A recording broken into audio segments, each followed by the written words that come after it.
नमस्कार मंडळी. मी आज आले होते माझ्या माहेरी. माहेरी येण्याचं तसं खास कारणही होते. आज आमच्या गावचे कुलदैवत श्री ज्योतिबा देवाची यात्रा होती. आमच्या घरापुढून पालखी जाणार होती, त्यामुळे आमच्या गल्लीतील सर्व मुलींनी रांगोळी काढली होती. प्रत्येकाच्या दारासमोर तसेच रस्त्यावरती खूप साऱ्या छान छान रांगोळ्या काढल्या होत्या आणि पाटही मांडले होते घोड्यांचे पूजन करण्यासाठी. तेवढ्यात पालखी आली. सगळं गाव जणू गुलालाच्या रंगात न्हाऊन निघालं होतं. आमच्या गावातील लहान मुलापासून ते मोठ्या माणसापर्यंत सगळेच या उत्सवात रंगून गेले होते. कुणी कुणाला ओळखूही येत नव्हतं, इतका सगळे गुलालात रंगले होते. सगळीकडे फक्त लाल, गुलाबी, जांभळा असा गुलालच गुलाल दिसत होता.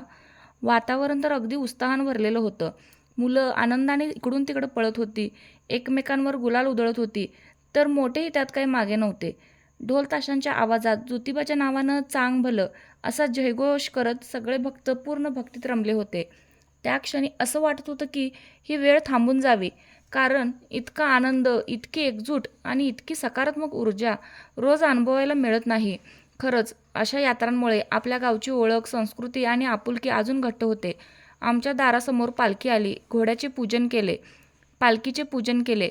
माझ्या पप्पांना पण गुलालात रंगवलं आणि मग त्यांना पण पालखीचा मान दिला. आपल्या घरापासून ते पुढच्या घरापर्यंत त्यांनी पालखी घेऊन जायचं असते. त्यानंतर त्या घरातील सदस्याने पुढच्या घरापर्यंत घेऊन जायचं. खूप पुण्याचं काम आहे पालखी खांद्यावर घेऊन जाणे. तसेच तिथून पुढे आम्ही सर्वजण देवळात गेलो आणि खारीक खोबरं गुलाल उधळला. देवळाभोवती पालखी घोडा वाजत गाजत फिरवले. मैत्रिणी भेटल्या, सगळ्या यात्रेला आल्या होत्या. सर्वजणी फोटो काढले, व्हिडिओ काढले. त्यानंतर गावातील सर्व लहान मोठी माणसं उत्साहात, जल्लोषात, गुलालात नाचत होते. घोड्याला पण नाचवत होते. खूप आनंदमय वातावरण चाललेलं होतं. आमच्या गावची ही चुटकीभर पण मनाला भिडणारी यात्रा. मोठी नाही, पण खूपच छान. फार गर्दी नाही, फक्त 5, 7, 8 छोटी छोटी दुकाने लागलेली. खेळणी, खाऊच्या छोट्या वस्तू, पण त्या सगळ्यात एक वेगळीच मज्जा असते. मोठ्या यात्रेसारखी भव्यता जरी नसली, तरी या छोट्याशा यात्रेत एक आपुलकी, साधेपणा आणि गोडवा आहे. खरंच ही छोटीशी यात्रा असली तरी मन भरून टाकणारी आहे. बघायला पण भारी आणि अनुभवायला तर अजूनच खास. लहान मुलांची खेळण्याची दुकाने, त्यात छान छान वेगवेगळ्या प्रकारची खेळणी आली होती. तसेच त्यापुढे चिरमुरे, बिस्किटे, मिक्स फरसाणा, गोड शेव, तिखट शेव, मका चिवडा असे बरेचसे पदार्थ आले होते. पुढे पोटॅटो स्प्रिंग रोलचे स्टॉल होतं. त्यानंतर पुढे चायनीजचं स्टॉल होते. आम्ही तिथं मंचुरियन फ्राईड राईस खाल्ला.